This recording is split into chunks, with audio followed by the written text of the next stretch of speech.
Bien, 7 de la mañana con 38 minutos, hora de revisar información internacional. Ya estamos con Marianne Schmidt. ¿Cómo estás, Marianne? Hola, ¿cómo están? Hola. Muy buenos días. Tenemos una pauta informativa bastante nutrida. Comenzamos en Venezuela, donde Nicolás Maduro suspendió el proceso de diálogo con la oposición. Así respondió el bloqueo total que le impuso Estados Unidos a todos los activos del régimen dentro del territorio norteamericano y que busca propiciar la salida de Maduro del poder. Dijo que hará una revisión al mecanismo de negociación que se realiza en Barbados con la mediación de Noruega. También manifestó su indignación por el apoyo que ha dado incluso Juan Guaidó a estas medidas de Estados Unidos. Esto supone un retroceso en las conversaciones, ya que la semana pasada las partes acordaron buscar una solución acordada y constitucional a esta crisis. En la jornada también hubo masivas protestas que fueron convocadas por el régimen en rechazo a las sanciones de los Estados Unidos. Señalaron que lo único que busca Trump es agredirlos, amenazarlos y dañarlos.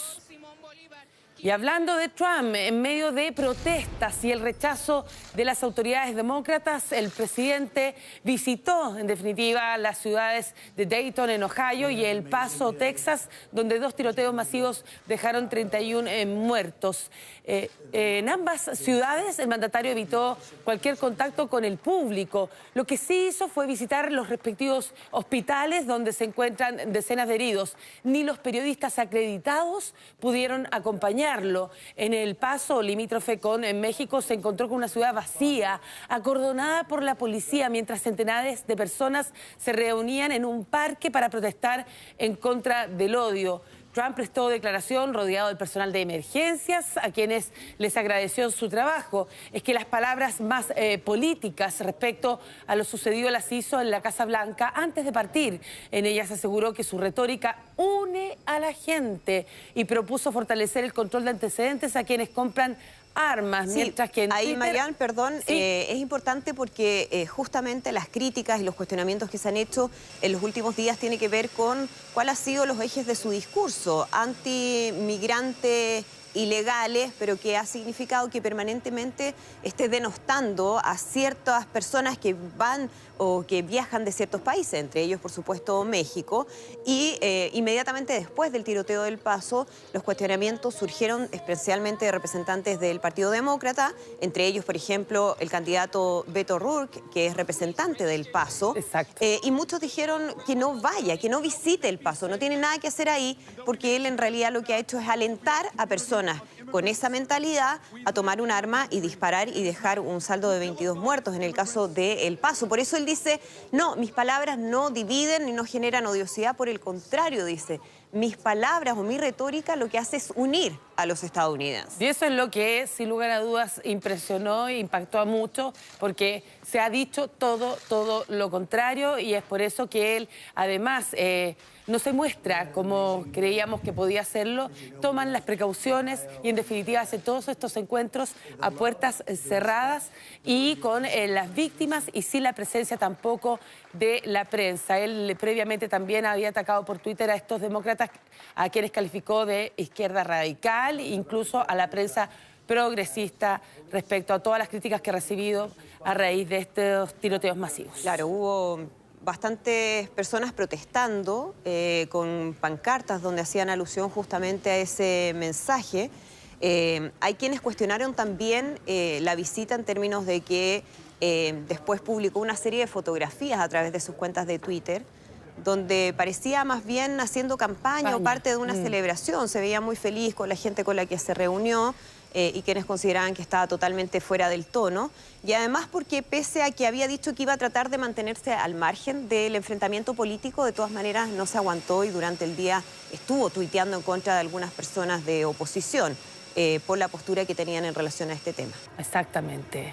Puerto Rico ha vivido días, como no, bastante revolucionados. Empezaron con la renuncia del gobernador Ricardo Rosselló, tras la fuerte presión popular desatada por la filtración de conversaciones en que hizo polémicos comentarios que afectaron a otras autoridades, artistas y a los propios habitantes de la isla. Luego vino otro capítulo, el de la sucesión, que tuvo un final inesperado. Quien debía asumir la gobernación y anunció que no quería hacerlo, finalmente sí juró ante el Tribunal Supremo y asumió el puesto. Hablamos de a quien vemos en pantalla, la secretaria de Justicia Wanda Vázquez.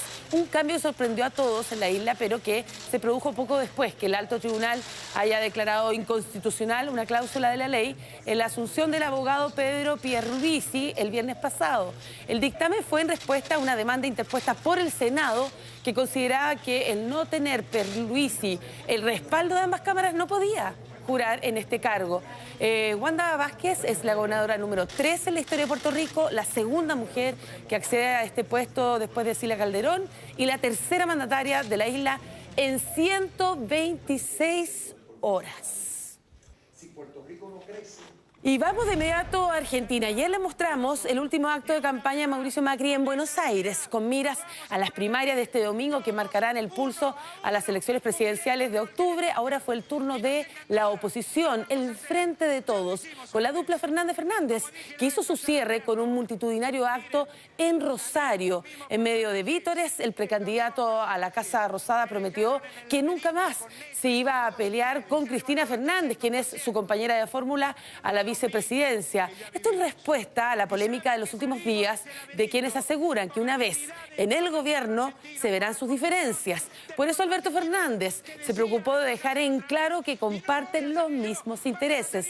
Por su parte, la exmandataria reiteró la necesidad imperiosa de cambiar gobierno. Criticó duramente la política económica del macrismo, advirtió que lo que viene no es nada fácil, que no se puede pensar 4 años más de estas políticas, que quiere que la gente vuelva a tener trabajo. Afirmó que ella está ahí por amor al pueblo argentino. ¿Viajará?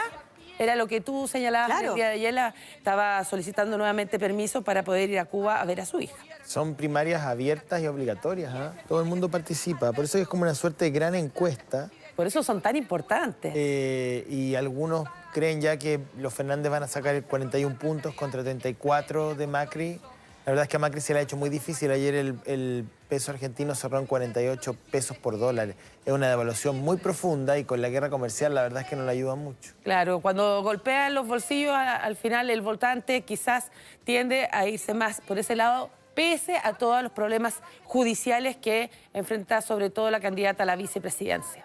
Les quiero mostrar algo que yo sé que ustedes lo conocen, lo han visto, porque se cumplen 50 años de esta famosa fotografía, ¿verdad? En la que aparece en la tapa del disco Abbey Road de los Beatles. Un paso peatonal, bueno, no se alcanza a ver claramente, ¿sí? El paso peatonal, se ve. Ahí de Londres, que se convirtió, ¿verdad?, en una atracción mundial. Fue tomada un viernes 8 de agosto de 1969, cerca del mediodía, por eso había sol, que escasea en Londres, y en ella aparece, claro, John Lennon, Paul McCartney, que casi estaba de pies descanso, pero no, estaba con Talat, George Harrison y Ringo Starr. Lo que ellos hicieron es que dejaron unos minutos su trabajo en el estudio de Abbey Road y ahí salieron a la calle para hacer estas fotos de la tapa de su disco. El fotógrafo se llama Lane Macmillan, recibió la indicación de Paul para las tomas, los 4 cruzaron esta senda peatonal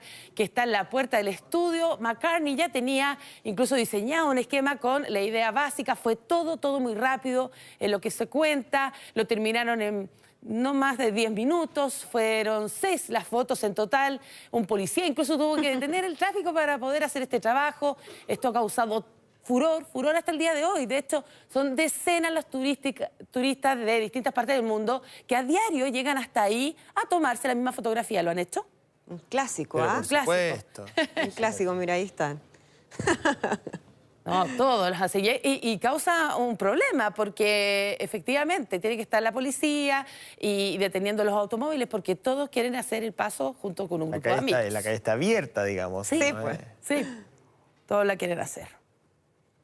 Bueno, y seguimos en Londres porque un hombre atacó a un oficial de policía en esa capital con un machete durante la madrugada. El ataque se produjo después que la policía ordenó detener la camioneta de un sospechoso. El agente fue apuñalado varias veces, pero logró disparar la pistola Taser para someter y en definitiva al atacante, quien luego fue arrestado por su colega. El policía herido debe recuperarse de las heridas que sufrió. Las autoridades creen que el hombre estaba bajo la influencia de las drogas cuando cometió este ataque, por lo tanto creen que este incidente no tiene nada que ver con terrorismo. porque se han visto situaciones Sí, así claramente. de ataques con machete. Bueno, en esta época del año es normal ver largas filas en los distintos centros turísticos y museos de Europa, pero el Louvre superó con creces la gran cantidad de afluencia de turistas. A pesar de la ola de calor, son cientos las personas los que llegan a diario ahí para apreciar sus obras, que se produjo un colapso. Ante esta situación, ponga atención a los que viajan a Europa. A partir de octubre será obligatorio reservar las visitas por internet.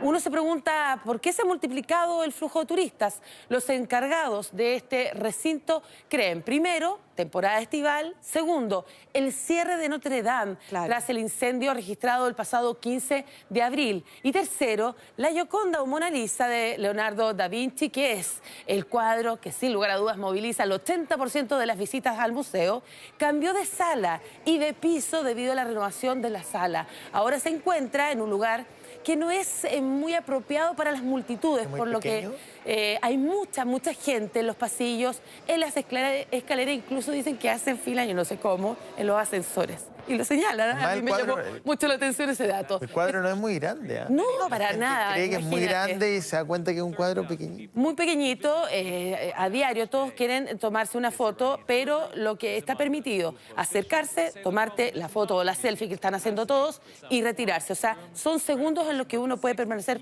frente a ese cuadro. Y esto ocurre además justo el 500 aniversario de la muerte de Da Vinci. Cuarto, la ola de calor. La gente prefiere ir en esta época a los museos.